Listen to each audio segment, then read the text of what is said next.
अगले दिन आकर पूछिए कि क्या आपने यहाँ पे क्या बोला था, और उसके बाद आप कोशिश करेंगे तो आपसे कोशिश बनेंगे। लेकिन फर्स्ट अटेम्प्ट में आपकी कोशिश हो सकता है कि 2-4 ही बने। तो ये आप सीख रहे हो ना, आप ऐसे कैसे सीखते रहे हो, हर अलग-अलग क्वेश्चन में अलग तरीके से सोचना हो जाता है। कॉन्सेप्ट तो उतनी है, लेकिन अगर कॉन्सेप्ट ही आपके आप क्लियर नहीं होंगे, वो सोचना भी नहीं होगा। अरे समझ आ रही बात? ठीक है, वो उसका ये था एक्सपीरियंस कि सर जब से आपने जिस तरीके से बताया उस तरीके से पढ़ाई की, मुझे डिफरेंस दिखा। डिफरेंस ये देखा कि क्वेश्चंस बढ़ने लगे, क्योंकि दो चीजें हैं, एक बच्चा पढ़ाई कर रहा है 10 घंटे, एक पढ़ाई कर रहा है 5 घंटे 6 घंटे, तो कई बार 5-6 घंटे वाले बच्चे की ज्यादा अच्छे मार्क्स आ रहे होते हैं, क्योंकि पढ़ाई करने से ज्यादा इम्पोर्टेंट किस तरीके से पढ़ाई करनी चाहिए वो भी है। हमें पता ही नहीं, मेहनत की पढ़ाई की आउटपुट ही नहीं आ रहा है, तो उसका कोई सेंस नहीं है। अरे समझे क्या? चलो ठीक है, आगे देखते हैं। इलेक्ट्रिक बल्ब, इलेक्ट्रिक बल्ब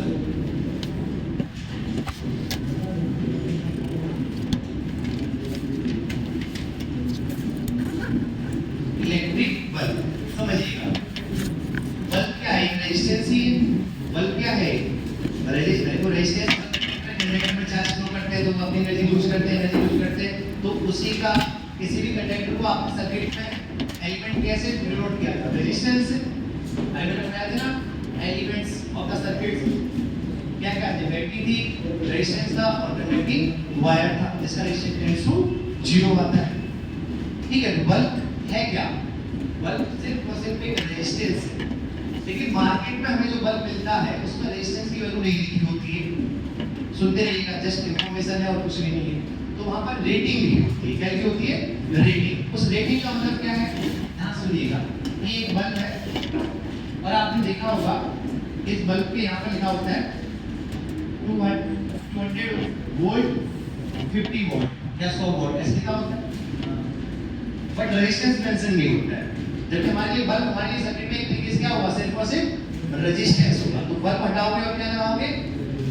इतना तो क्लियर है, आप समझिएगा। लेकिन रेजिस्टेंस तो लिखा ही नहीं, तो आप ये रेटिंग बोलते हैं, रेटिंग ऑफ बल्ब। इस रेटिंग का मीनिंग क्या है वो समझिए। अगर इस बल्ब के अक्रॉस 200 वोल्ट का पोटेंशियल डिफरेंस लगाऊंगा तो पावर कितनी कंज्यूम करेगा? ये 50 वोल्ट। समझ में आई मेरी बात? इसका मीनिंग क्या था कि इसके अक्रॉस में क्या लगाऊंगा?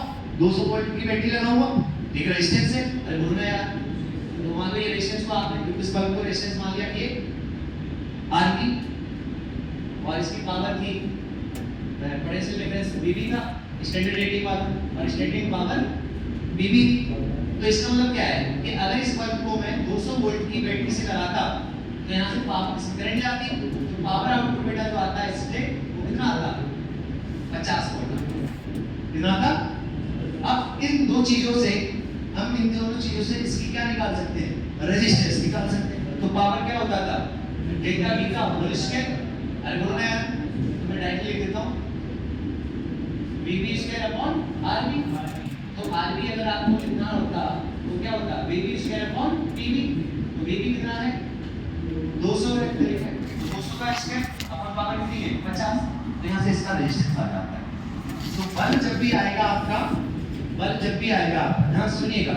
अच्छा, अरे बोलो ना यार, अगर आप इसको ध्यान सुनिए, 50 इक्वल टू बेटा VB into IB, इसे बोलते हैं रेटिंग करंट, इसे बोलते हैं रेटिंग वोल्टेज, और इसे बोलते हैं रेटिंग पावर। तो होता क्या है, अगर मैं इसकी वाला फॉर्मूला लगाता तो IB की वैल्यू कितनी आती? 50 अपॉन 200 मतलब 1/4 एम्पीयर। तो इनका मीनिंग क्या है? मैंने क्या बोला? बल्ब एक सिर्फ और सिर्फ रेजिस्टेंस है, बट मार्केट में जब हम बल्ब लेकर आते हैं तो उसके ऊपर रेजिस्टेंस की वैल्यू नहीं लिखी होती है, वहां पर स्टैंडर्ड रेटिंग लिखी होती है। उस रेटिंग का मतलब होता है कि इस बल्ब को 200 वोल्ट पर यूज करोगे तो कितनी पावर आउटपुट देगा? ये 50 वोल्ट। कितना कंज्यूम करेगा पावर? 50 वोल्ट। मतलब 1 सेकंड में कितनी एनर्जी खा रहा होगा? वही तो रोशनी के फॉर्म में तुम्हें दे रहा है, ये सर्किट से खा रहा होगा, वोल्टेज निकाल रहा है। अरे बोलो ना यार, तो इनडायरेक्टली आपको क्या दिया होता है? रेजिस्टेंस दिया होता है। इसका मतलब ये नहीं कि इस पर लगा हुआ है, वो सर्किट पे लगेगा तो हो सकता है कुछ और पावर आए, वो डिपेंड करेगा उस पर करंट। तो ये स्टैंडर्ड रेफरेंस आपको क्या देगा, इनडायरेक्टली रेजिस्टेंस की वैल्यू दे रहा होगा। जब भी सर्किट में आपके रेजिस्टेंस लगे होंगे तो बल्ब लगे होंगे तो बल्ब को हटाकर आप क्या मान लोगे, रेजिस्टेंस मान लोगे। दूसरी इंपॉर्टेंट बात, इसकी मैक्सिमम औकात है कितने वोल्टेज डिफरेंस झेलने की, 200 की। मैक्सिमम करंट कितने झेलने की औकात है, 1/4। अब इसका मतलब अगर इसमें करंट 1/4 से ज्यादा गई तो ये खराब हो जाएगा, बोलते हैं फ्यूज हो गया। अरे बात समझ में आई? या इसके पास पोटेंशियल डिफरेंस 200 वोल्ट से ज्यादा आ गया, इसका मतलब ये खराब हो गया। अरे समझे क्या अपन? बाकी ऐसे ही ये कोई स्टैंडर्ड ये डायरेक्ट मत याद कर लेना, एग्जांपल के तौर पर हमने बोला है। तो लिखिए आप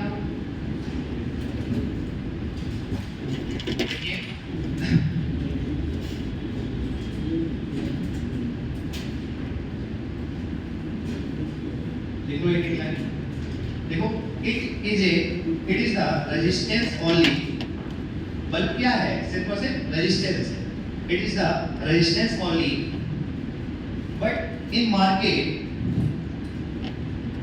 it is the resistance only but in market when it is sold its resistance is not mentioned, समझ में आया क्या? its resistance is not mentioned, ठीक है। Next answer, it comes with voltage and power rating, it's come with voltage and power rating, bracket में लिखो ये voltage and power rating, ऐसे लिखो VR एंड PR। ये तो B भी लिखा था, इसे R चाहो तो लिखो, अभी जैसे एक नोटेशन यूज कर रहे हैं तो वही यूज करें।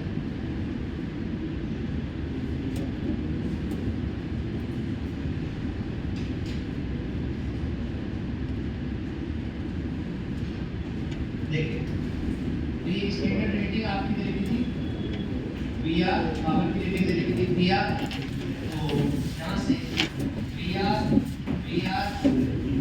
रेजिस्टेंस ऑफ बल्ब हो जाएगा, स्टैंडर्ड रेटिंग पावर रेटिंग करें। अरे वो जैसे लिखा क्या लिखा आपने, it comes with voltage and power rating vector से VR एंड PR, ठीक है।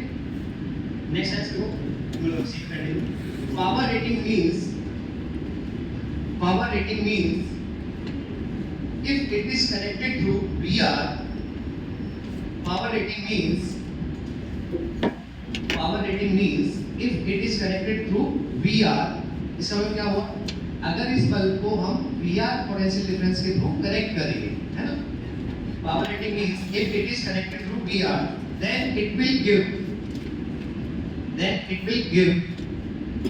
पावर कितनी, P ऑफ P तो R मल्टीप्लिकेशन में नहीं है, P फॉर पावर यूज कर रहे हैं, R फॉर रेटिंग यूज कर रहे हैं, then it will give power कितनी, PR। अरे बोलो ना यार, for us next देखो, for us these rating are just to find out resistance of the bulb. For us these rating are just to find out resistance of the bulb। इसी के नीचे लिख लो एक फॉर्मूला लिख लो, रेजिस्टेंस ऑफ द बल्ब जो होगा वो होगा वोल्टेज रेटिंग का स्क्वायर अपॉन रेटिंग पावर, और ये फिक्स्ड है, ये चेंज नहीं होता है। क्या होता है भैया, फिक्स्ड होता है। रेजिस्टेंस तो उसकी प्रॉपर्टी है ना मटेरियल की, जो उसमें टंगस्टन लगा होता है, कुछ लगा होता है, वो तो फिक्स ही रहेगा। अरे बोल रहा यार, ठीक है, नोट करके लिखो। इसके बाद as well as this bulb may fuse,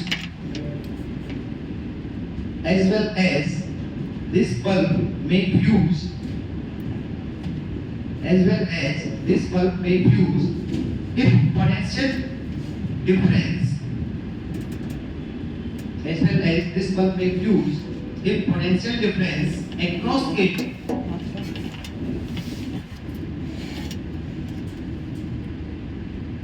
as well as this bulb may fuse if potential difference across it, more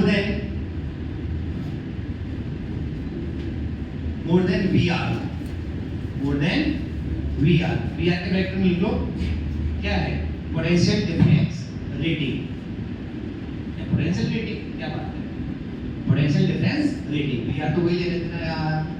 तो बल्ब हमारे लिए सर्किट में क्या है, रेजिस्टेंस है। अभी बच्चे आए उनको एक लाइन में सुन लो, उन बच्चों के लिए बोल रहा हूँ।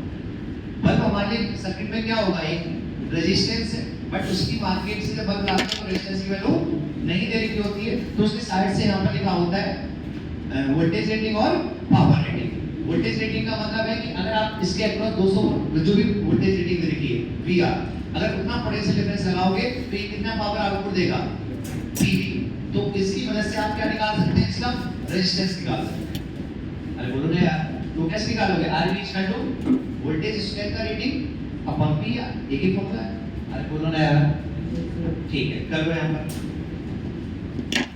आपने क्या पढ़ा, as well as this bulb may fuse if potential difference across it is more than VR। मतलब पोटेंशियल रेटिंग है या पोटेंशियल डिफरेंस रेटिंग है, अगर उससे ज्यादा पोटेंशियल आपने इसके अंदर लगा दिया तो ये क्या हो जाएगा, खराब हो जाएगा, फ्यूज हो जाएगा। ठीक है,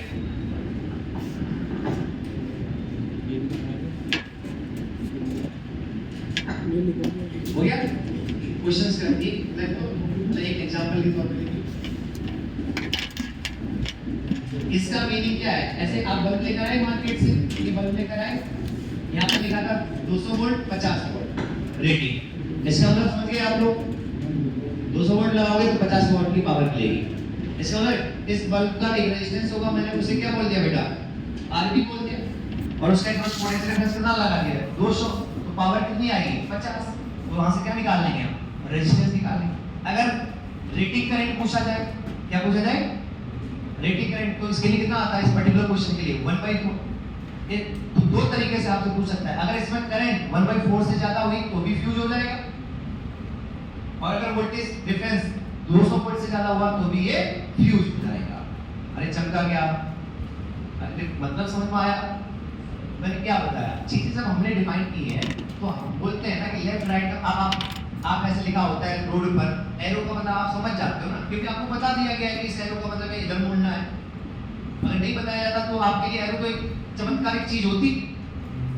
वैसे बल्ब में कोई चीज हमने डिफाइन की थी, वहां पर लिख कर दे रहा हूँ, तो उसका मीनिंग क्या है, मुझे आपको प्रोपोगेट करना पड़ेगा ना इंफॉर्मेशन, नहीं तो आप समझ ही नहीं पाएंगे इसका मतलब क्या है। अरे चमका क्या, जल्दी कीजिए थोड़ा।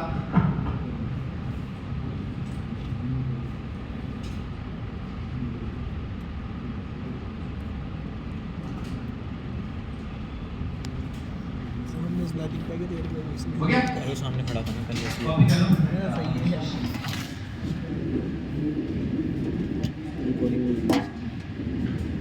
इसमें तेरे में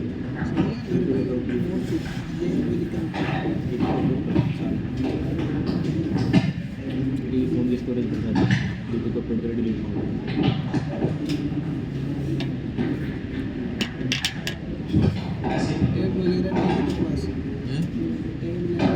गया। सब चीज़ क्वेश्चन लिखिए,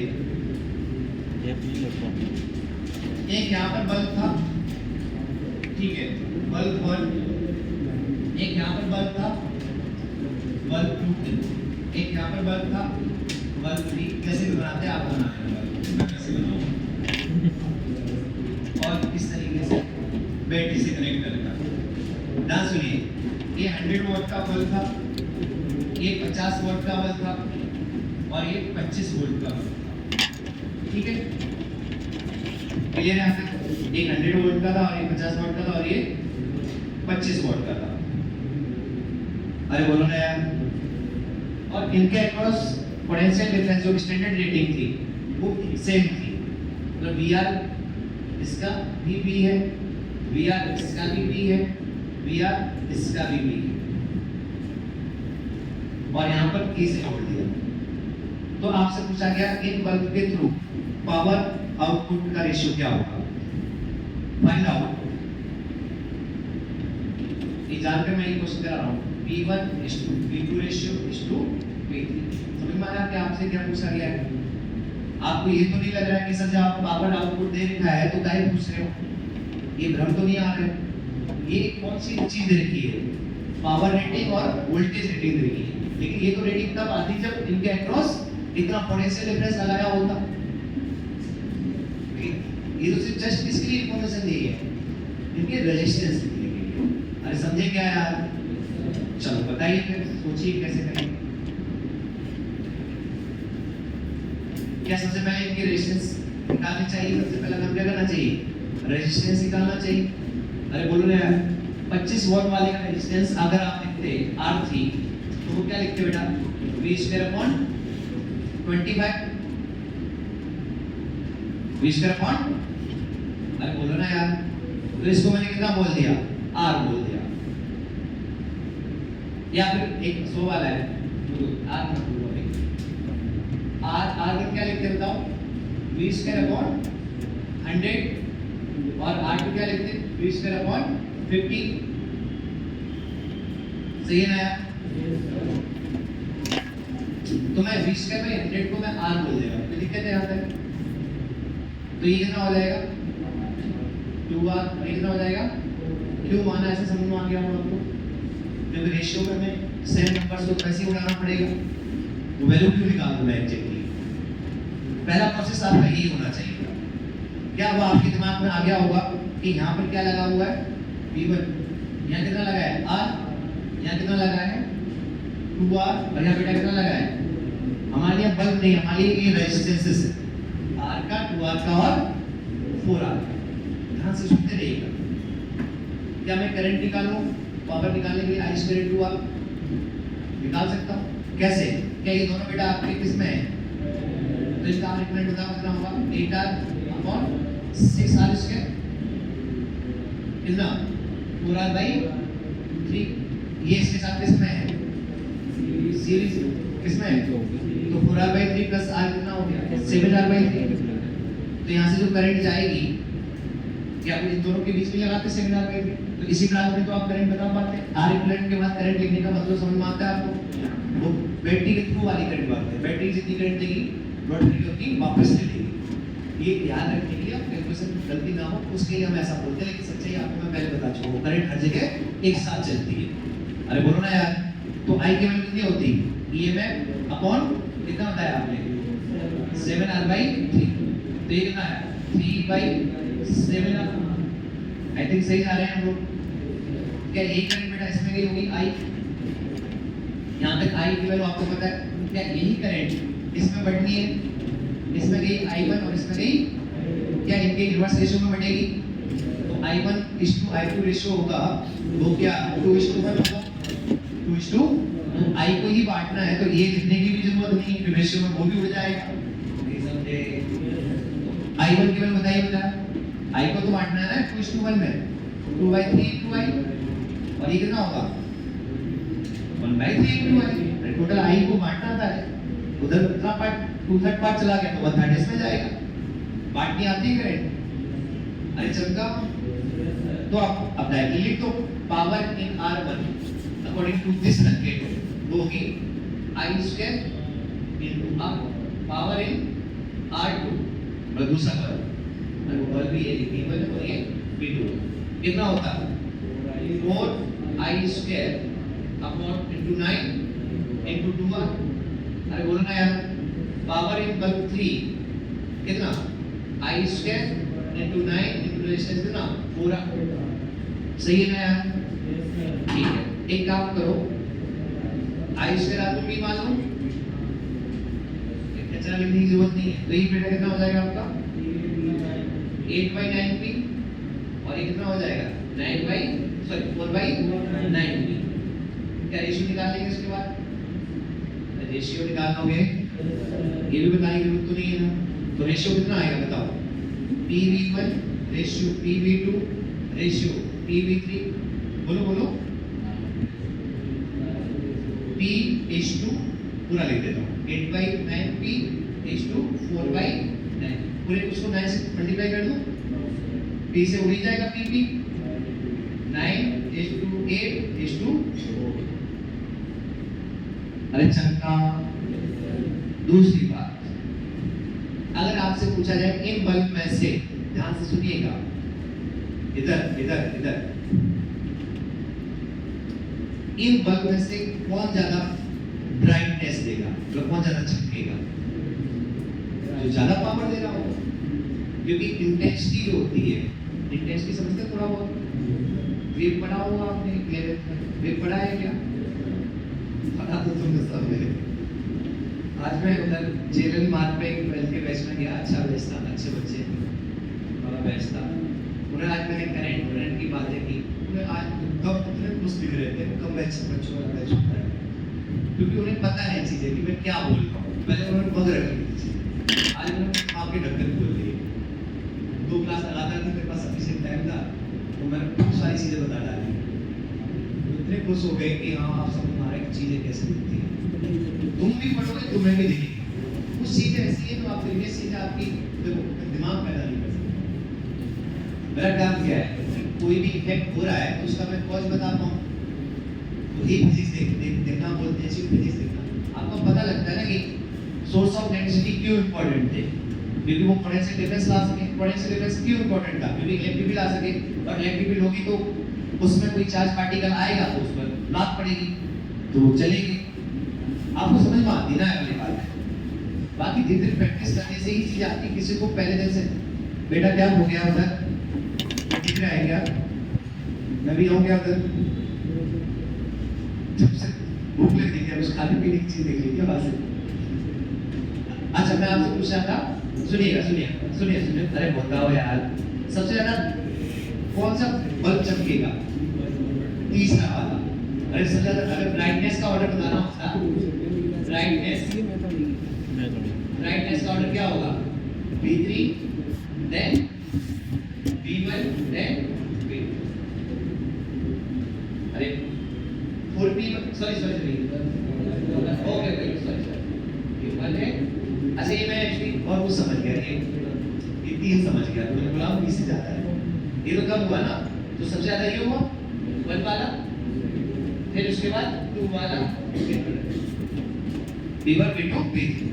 क्योंकि होता क्या है, ध्यान सुनो, इंटेंसिटी से आपको पता लगता है ब्राइटनेस का, मतलब डल दिखेगा कि ब्राइट दिखेगा, और इंटेंसिटी से ही आपको पता लगता है कि ज्यादा सुनेगा कि कम सुनेगा। तो इंटेंसिटी जस्ट सेंस है कम ज्यादा का। जैसे मान लो यहाँ पर इंटेंसिटी अगर ज्यादा है लाइट की, ठीक है, तो यहाँ ज्यादा ब्राइट दिखेगा। कहीं पर इंटेंसिटी कम है तो वहां पर कम दिखेगा।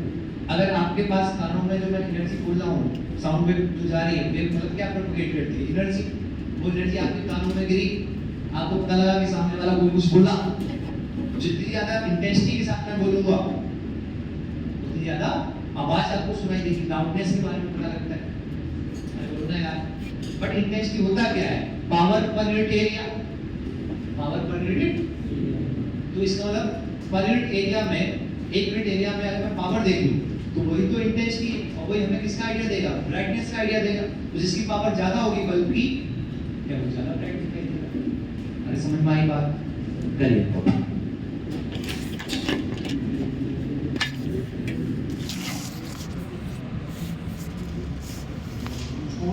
8 9 8 हाँ सही है आंसर।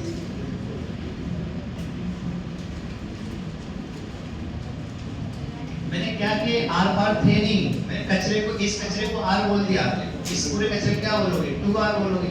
इस पूरे कचरे को क्या बोलोगे? 4R बोलोगे। वैसे पावर की कैलकुलेशन में हमारा I स्क्वायर 2R आ रहा था, पूरा लिखने का कोई सेंस है नहीं, क्योंकि हमसे एग्जैक्ट वैल्यू नहीं निकलवा रहा है, हमसे क्या निकलवा रहा है? रेशियो। तो ये कैलकुलेशन का एक पार्ट है, इसको भी आपको सीखना चाहिए कि हम कचरे से कैसे बचें। कैलकुलेशन में जो कचरा होता है,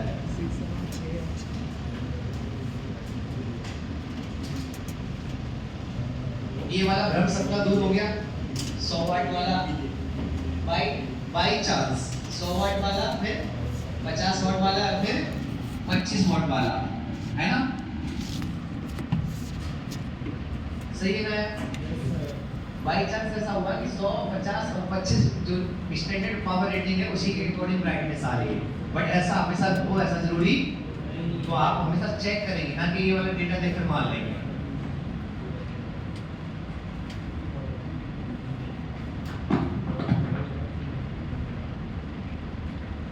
मान लो ऐसा था कि आप जो है यहाँ पर बल्ब लेकर आए, 100 वाट का बल्ब लेकर आए, कि मतलब पीली पीली लाइट दिखती थी, 100 वाट का बल्ब आता था कि नहीं आता था, तो वही 100 वाट का बल्ब है, ठीक है, और हमारे घरों में जो सप्लाई आ रही होती है वो 220 वोल्ट की आ रही है, एवरेज सप्लाई कितनी की 220 वोल्ट की।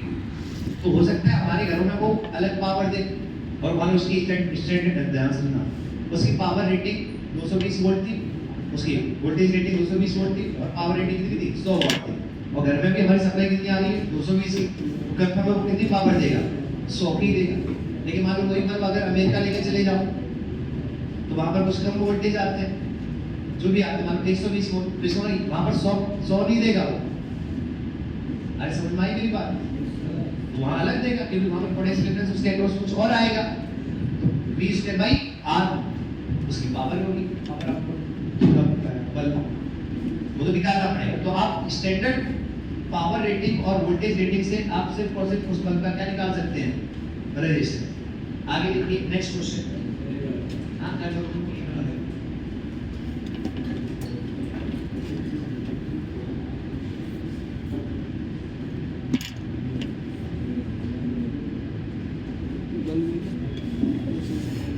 हाँ बल्ब नहीं 100 वाट 50 वाट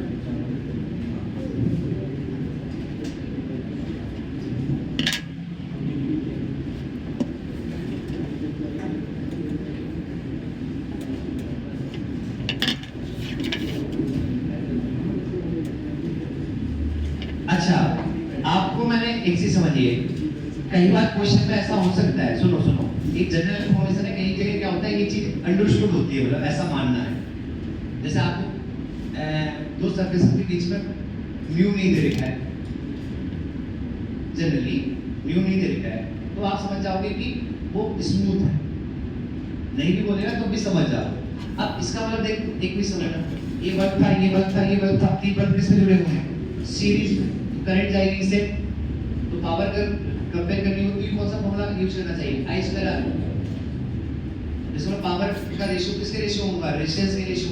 ध्यान से सुनिएगा, आपको मैंने वोल्टेज रेटिंग नहीं दिया है, तो इसका मतलब क्या होगा कि तीनों की वोल्टेज रेटिंग क्या है, सेम है बस, अदरवाइज आप कंपेयर ही नहीं कर पाते।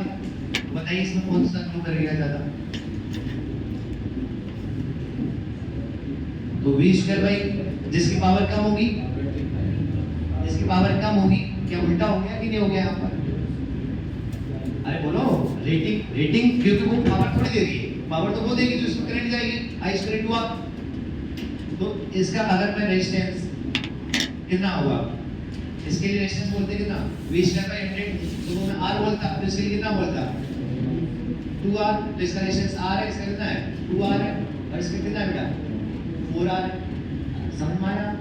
रेजिस्टेंस कैसे निकाला मैंने, जो भी इसकी वोल्टेज रेटिंग नहीं होगी उसका स्क्वायर अपॉन पावर, उसको मैंने उस बोल दिया R, तो इसकी भी कोई होती वोल्टेज रेटिंग का स्क्वायर अपॉन पावर, तो वो कचरा है, 2R बोल दे। अरे समझे क्या?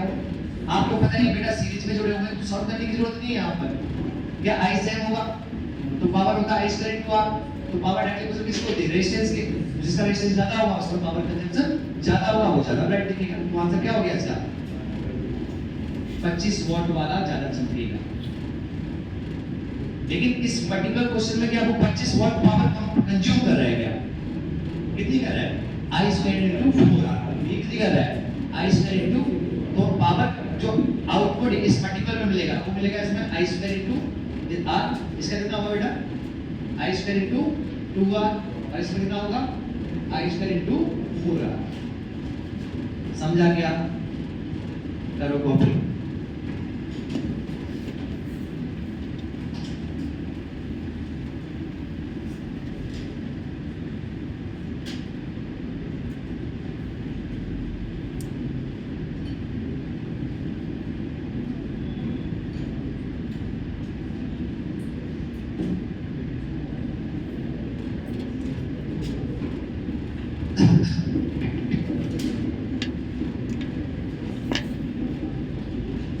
थोड़ा एक क्वेश्चन और थोड़ा कैलकुलेशन वाला ले लेता हूँ, ओके कॉपी।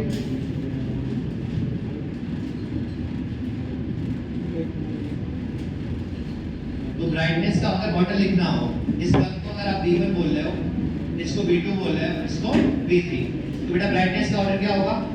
B3 सबसे ज्यादा ग्लो करेगा, then B2, then B1। Brightness का ऑर्डर ये जो ज्यादा पावर आउटपुट देगा वो ज्यादा ब्राइट दिखेगा, बट जो लिखी होती है वो पावर रेटिंग वाली होती है, उसका मीनिंग मैं बार-बार बता चुका हूँ। चलो एक क्वेश्चन कर रहा हूँ, पूछ रहा हूँ आपसे।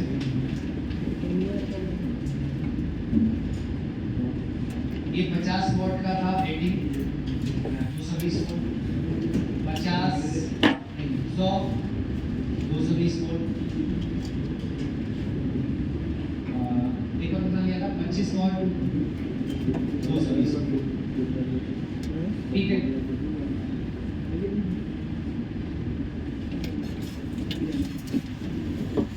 कैलकुलेशन सही हो जाएगा क्या? कुछ और डेटा ले लूं क्या? किससे सही हो जाएगा?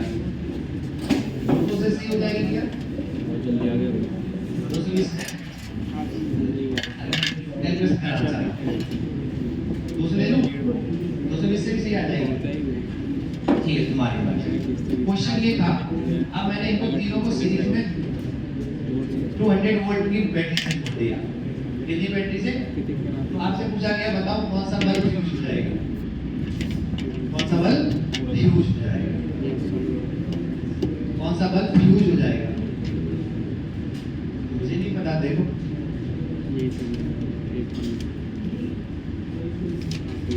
नहीं होगा, क्योंकि 200 का तीनों का क्रॉस सेक्शन होगा तो 200 तीनों में बढ़ेगा, और इनकी मैक्सिमम कितना बढ़ सकता है? 220। 200 तो कभी आएगा इनके खाते में, याद है सीरीज पोटेंशियल ड्रॉप तो होता है तो रेजिस्टेंस की रेशियो होता है, तो बढ़ना तो 200 ही, ये तीन पार्ट करोगे 200 के अलग अलग रेशियो में तो आएगा, तो कम ही आएगा ना, तो आंसर क्या होगा? कोई फ्यूज नहीं होगा। देख लो, कोई दिक्कत नहीं। तब चेक करना होगा तो 1000 वोल्ट लगा दो तो चेक करना पड़ेगा ना। कर लेंगे ना इस टाइप के क्वेश्चंस। कैसे चेक करेंगे? या वोल्टेज रेटिंग जिस सोर्स से ध्यान सुनो, जिस सर्किट में ये बल्ब लगे हुए हैं, या तो उनमें करंट निकाल लो और उनकी रेटिंग करंट से कंपेयर कर लो, या पोटेंशियल डिफरेंस निकाल लो और उनके वोल्टेज रेटिंग से कंपेयर कर लो। अगर potential difference according to circuit rating से ज्यादा आ गया फ्यूज हो जाएगा, और कम रहा तो फ्यूज नहीं होगा। खत्म कहानी। आगे लेंगे, ये तो बच्ची है, क्या ही करना है इसको।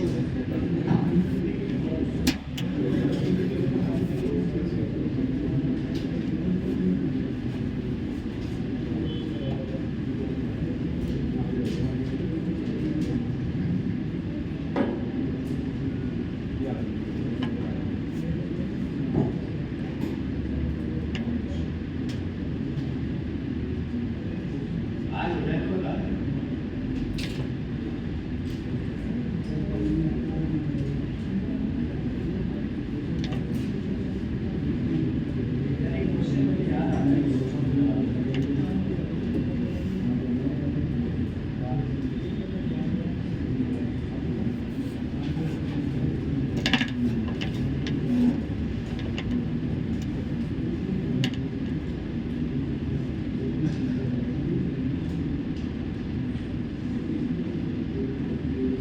अब आपका हेडिंग डालिए इलेक्ट्रिकल इंस्ट्रूमेंट्स।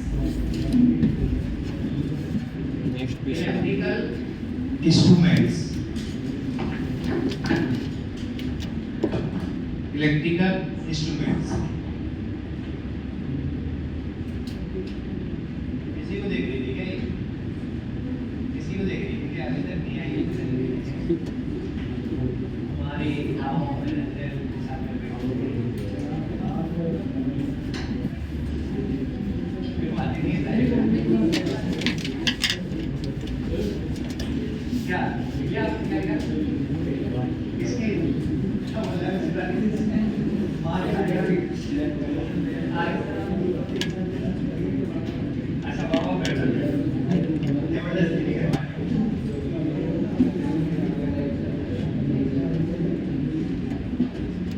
रियोस्टेट रियोस्टेट क्या होता है? मैंने बताया था आपको रियोस्टेट क्या होता है। रियोस्टेट को हालांकि आप इसमें कुछ ला नहीं है वेरिएबल रेजिस्टेंस और हमारे से ये रेगुलेटर होता है।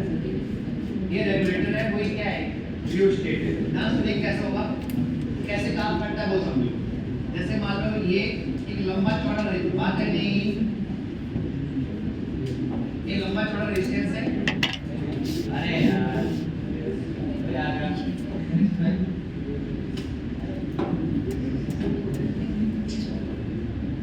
और यहाँ पर एक जॉकी है स्विच है देखा हुआ स्विच ऐसे बना कर रखते हैं ठीक है। ध्यान सुनिएगा रियोस्टेट का काम क्या होता है और जो रेगुलेटर का काम क्या होता है वो कैसे काम करता है। रियोस्टेट का मतलब होता है वेरिएबल रेजिस्टेंस। वेरिएबल रेजिस्टेंस अगर आपको समझिएगा अगर मैं इस जॉकी को पोजीशन 1 पर रखूंगा तो क्या इतना ही रेजिस्टेंस काम आएगा। ये वाला रेजिस्टेंस हमारे लिए किसी काम का। अगर मैं यहाँ पर रखूंगा तो पूरा काम आ जाएगा। तो यही काम कौन कर रहा होता है रेगुलेटर कर रहा होता है। आप रेजिस्टेंस वेरी कर आप करंट वेरी करते हैं। करंट वेरी होगी तो I square into R very होगा।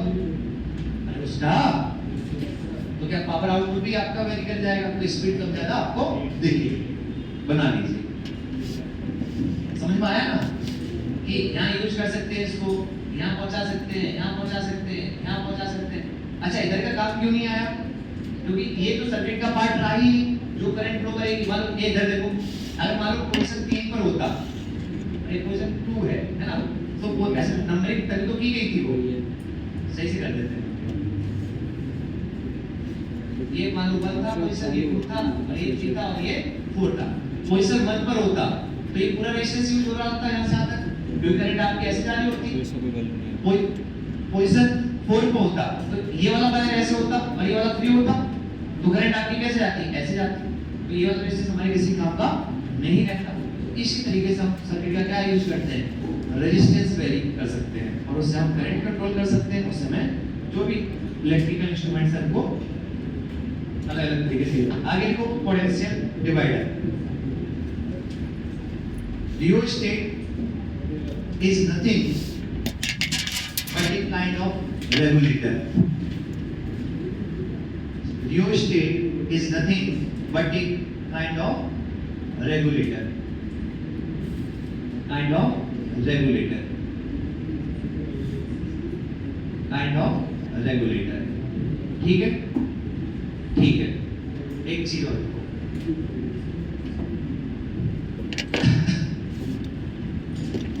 Moving coil galvanometer.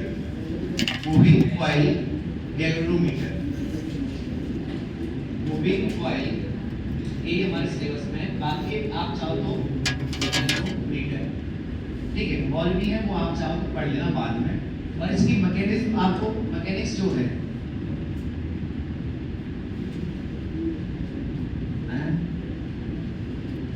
ये कैसे काम करता है वो समझो पहले। मूविंग कॉइल गैल्वेनोमीटर तो इसमें लिख लो इट इज बेस्ड ऑन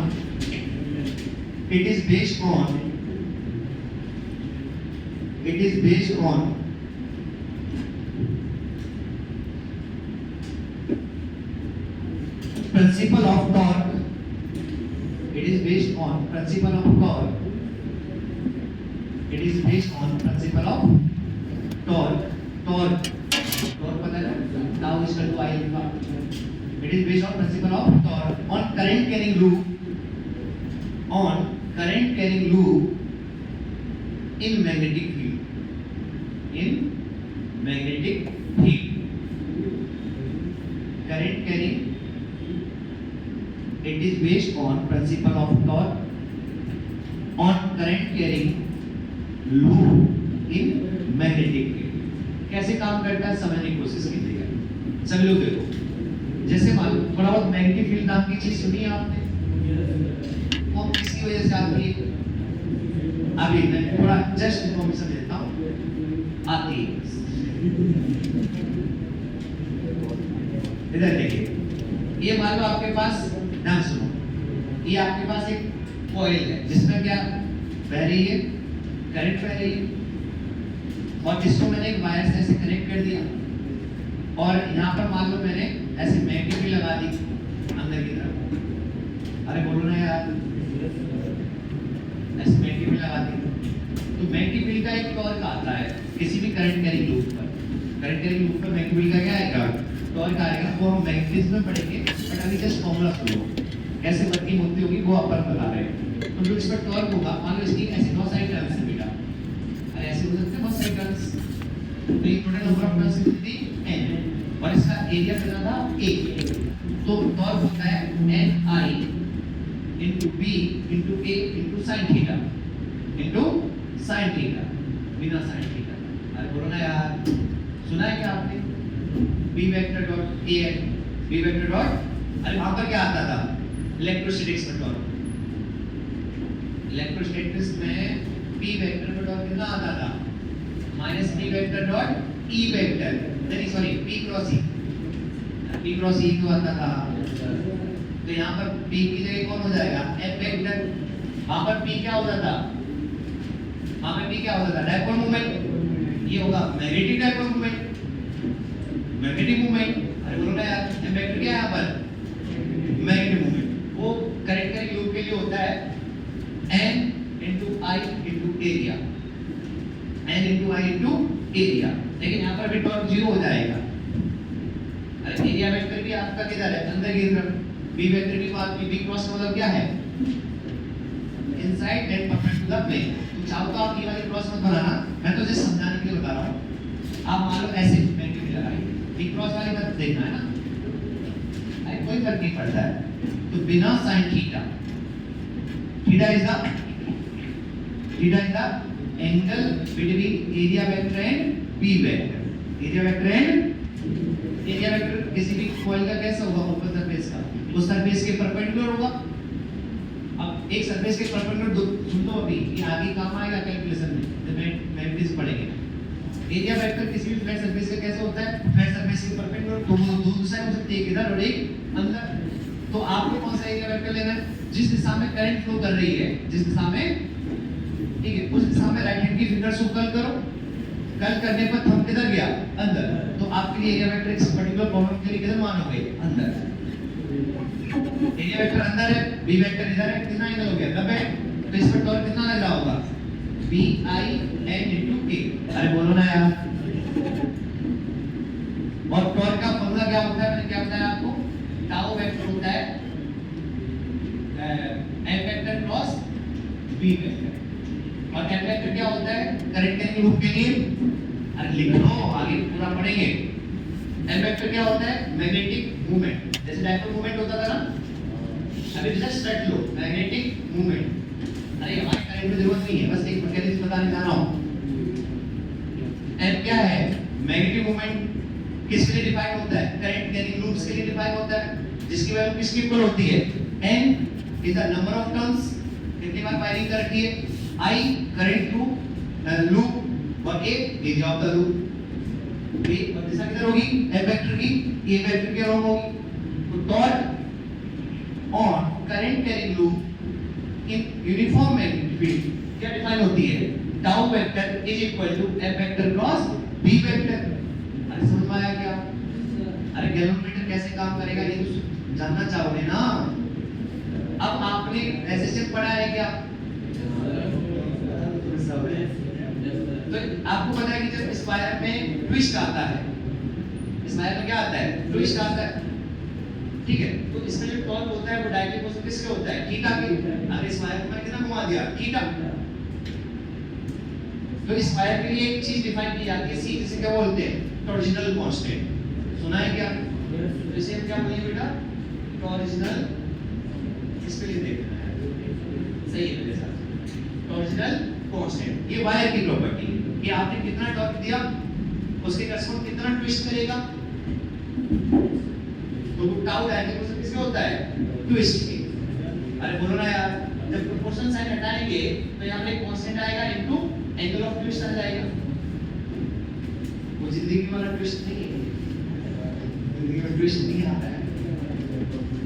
अरे समझे आया क्या, अब समझो अब ये काम कैसे करता है। अरे सभी लोग देखो इधर, अरे ये कहानी समझ में आ गई, किसी भी करंट कैरिंग लूप को किसमें रखोगे बेटा?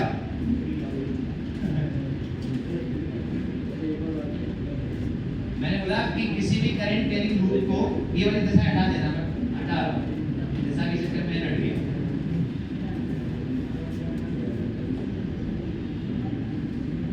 अभी जो रट पा रहा हूं वो रट लो आप। क्या किसी भी करंट कैरिंग लूप को, अरे जो पढ़ाई नहीं है तो क्या करोगे? अब पूरी मैकेनिक को मैग्नेटिक थोड़ी ध्यान से जाने के लिए टाइम लगेगा।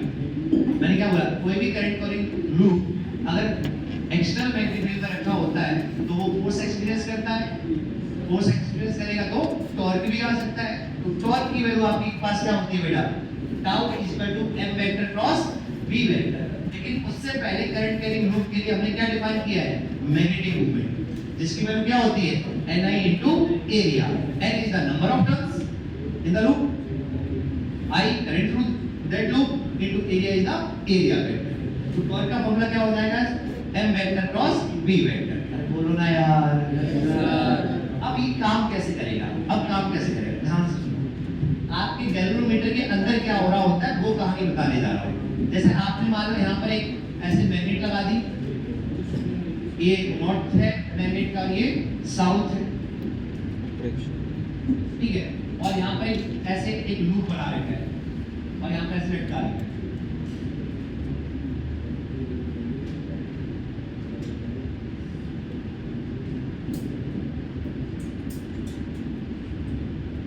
इसमें करंट जा रही है कितनी? I, और नंबर ऑफ टर्न्स कितनी है? N, ठीक है। तो एक मैग्नेटिक फील्ड होगी जो नॉर्थ से साउथ की तरफ होगी इस तरीके से, ये तो पता होगा, बचपन में पढ़ा होगा।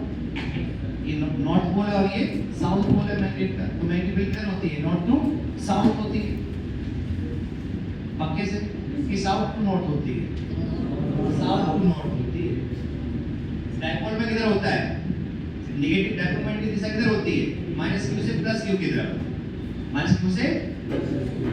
तो यहाँ पर साउथ को, साउथ वाली जनता, अरे बोलो ना यार, अरे आपने पढ़ा होगा ना, ये नॉर्थ है, ये साउथ है, इनसाइड आउटसाइड मैग्नेटिक लाइंस बाहर जाती है और इनसाइड इनसाइड। तो ये तो आउटसाइड वाली है ना, तो दिशा किधर? अरे साउथ टू नॉर्थ। अरे ये, अरे क्या कर रहे हो? ये वाली पढ़ी है आपने? साउथ टू नॉर्थ जाएगी। अच्छा, दिशा ये नॉर्थ कैसे बनाई मैंने? सही तो है सर, हमने वाली, अच्छा ये वाली अंदर, अच्छा ये है। तो 2 मिनट, देखिए ये अंदर वाली कुछ नहीं है। जब ये मैं इसके अंदर पार्ट करूंगा ना कि अंदर का मीनिंग क्या है, क्लोज लूप क्यों बनाती है, ये सारी बातें करेंगे अपन लोग। ऐसा नहीं फालतू में इलेक्ट्रोस्टैटिक्स टाइप आपने पढ़ाई की इलेक्ट्रिक लाइंस, तो वो क्लोज लूप नहीं बनाती, उनका मीनिंग क्या है? कर्ल वगैरह डिफाइन किया आपने कभी? क्लोज इंटीग्रल पढ़ा है आपने?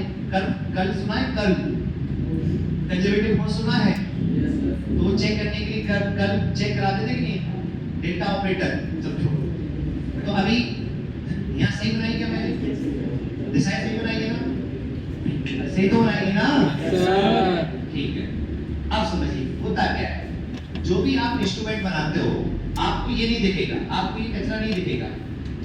आपको जो दिखेगा वो दिखेगा सिंपल ऐसे कैलकुलेटर है और यहाँ पर एक जीरो मार्क होगा, यहाँ पर नंबरिंग करके होगी 1 2 3 4 एम्पियर में अगर मेजर किया है, मिली एम्पियर में किया, माइक्रो एम्पियर में किया। अरे समझे क्या? और इधर दूसरी बात मार्किंग होगी और यहाँ पर एक कांटा लगा होगा। कांटा अगर जीरो पे होगा तो मैं बोलूंगा कि उसमें भी करंट नहीं जा रही। लेकिन ये कैसे होगा, कैसे हमने इससे इसको ऐसे बनाया, वो समझने की कोशिश करते हैं।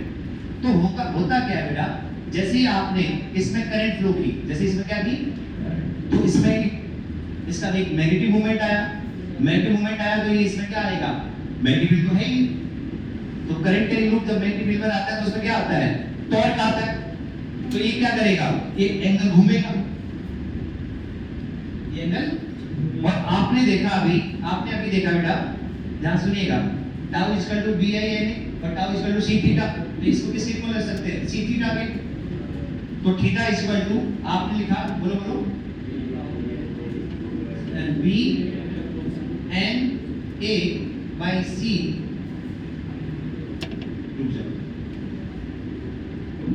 थीटा डायरेक्टली पोजीशन किसके होगा? बी एन ए, सही है, आई अपॉन सी। अब ये अब जाओ, किसी भी पर्टिकुलर सेटअप के लिए एन कांस्टेंट होगा, ए कांस्टेंट होगा, जिस वायर से हमने वो लूप को कनेक्ट कर रखा है उसका सी कांस्टेंट होगा। तो आप बोल सकते हो थीटा डायरेक्टली पोजीशन किसके है? आई के। थीटा डायरेक्टली पोजीशन किसके है? इसका मतलब मैंने थीटा को किसके साथ कैलिब्रेट करना चाहता हूं? करंट के साथ। मैंने बोला कि मैंने पहली बार एक जानी पहचानी करंट भेजी, उसमें लूप में, अरे यार, तो मैंने देख लिया कि एंगल ऑफ ट्विस्ट कितना हुआ, मान लो 2 डिग्री हुआ, मान लो 5 एम्पीयर पे कितना हुआ? 2 डिग्री हुआ। तो मैंने 5 एम्पीयर पे 2 डिग्री हुआ, तो 1 एम्पीयर पे कितना होगा? 2/5। तो मुझे पता लग गया कि पर एम्पीयर कितना एंगल ट्विस्ट हो रहा है। क्या उसके हिसाब से मैं नंबरिंग कर सकता हूं? क्या उससे हमें आइडिया लग जाएगा? तो कैसे काम कर रहा है, समझ में आया मेरी बात? अरे यार, तो गैल्वेनोमीटर क्या मेजर करता है? करंट। क्या मेजर करता है? आपको इतनी बकवास करंट इलेक्ट्रिसिटी में याद रखने की जरूरत नहीं। अगर इस वायर का ओरिजिनल कांस्टेंट सी था और इस बात है नहीं, करंट आई थी और बी भी थी, तो इसमें टॉर्क जो आता वो बी इंटू आई इंटू एन इंटू ए आता, जिसकी वैल्यू किसके इक्वल होती है? सी थीटा के।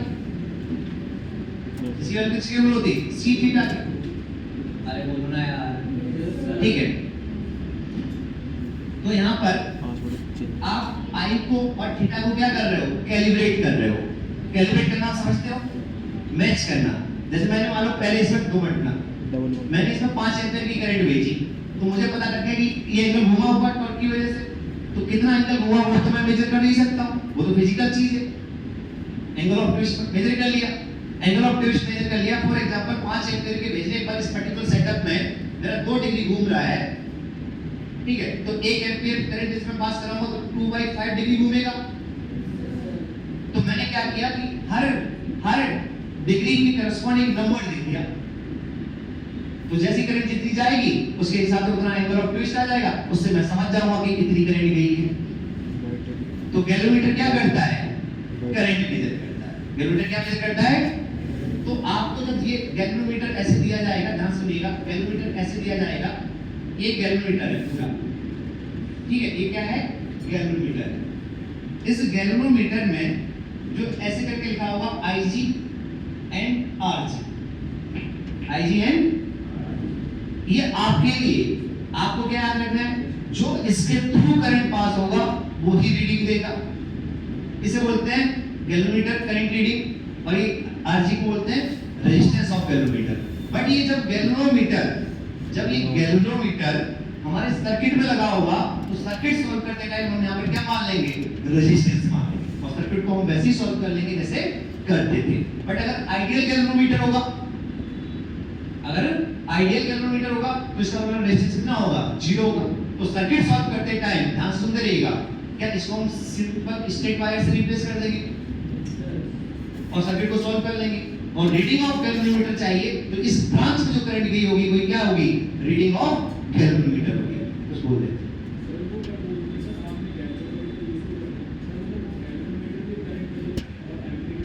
अरे अभी बात ही नहीं की है तो अभी सोचा मीटर का नाम लिया क्या? एवरीवन मीटर का नाम लिया क्या मैंने? नहीं किया ना। सब हर चीज का रीजन बताओ कि हम पढ़ क्यों रहे। अरे समझ में आया? चल इससे जो बात शुरुआत की है, अगला स्टेटमेंट मेरा वही था। अब दिक्कत क्या आई गैल्वेनोमीटर के साथ? गैल्वेनोमीटर की जो रेंज थी करंट पढ़ने की वो मिली एम्पियर में थी, बहुत छोटी थी। देन हमने क्या बनाया? मीटर बनाया। अभी क्लियर हो गया? कैसे बनाया वो बाद में बात करेंगे। क्या गैल्वेनोमीटर कैसे वर्क करता है समझ में आया? सर्किट सॉल्व करने में कोई दिक्कत नहीं आई तो अभी करो जो समझ में आया मैं फिर ले ये स्टेट बनाओ। मूविंग कॉइल गैल्वेनोमीटर लिखाओ, बहुत इंपॉर्टेंट है जे के पॉइंट ऑफ व्यू से। देखो जल्दी देखो एक बंदा बोल रहा है तो गाइस जैसा हम लोडिंग कर चुके हैं, देन गाइस लोडिंग का समय बहुत आरामदायक है। तो बताइए मैं आपसे क्वेश्चन पूछ रहा हूं, सेंसिटिविटी, अरे सुनो, आप गैल्वेनोमीटर की सेंसिटिविटी कैसे बढ़ा सकते हैं? थीटा को आएगा बी बढ़ाकर, नंबर ऑफ टर्न्स बढ़ाकर, एरिया ऑफ लूप बढ़ाकर और सी को घटाकर। तो ऐसे क्वेश्चंस पूछे जा सकते हैं, प्रैक्टिकल आपको आंसर करने आने चाहिए। कर पाएंगे क्या? अरे बोलो ना, ये हो गया सब बैठे हुए फिर कौन रहा है? वैसे मैच नहीं हो पा रही हमारी। कितने नंबर क्लास है ये?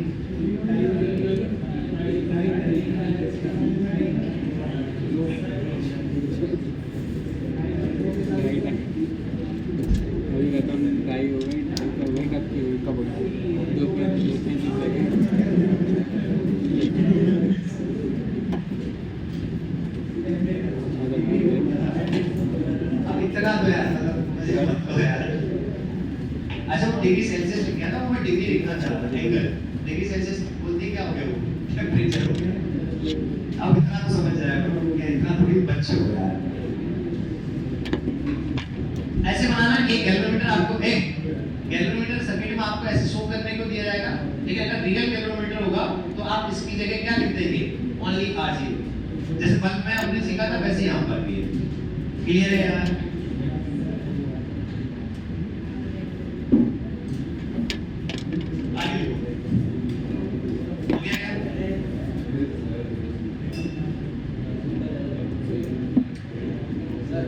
सर इसमें बी क्या है?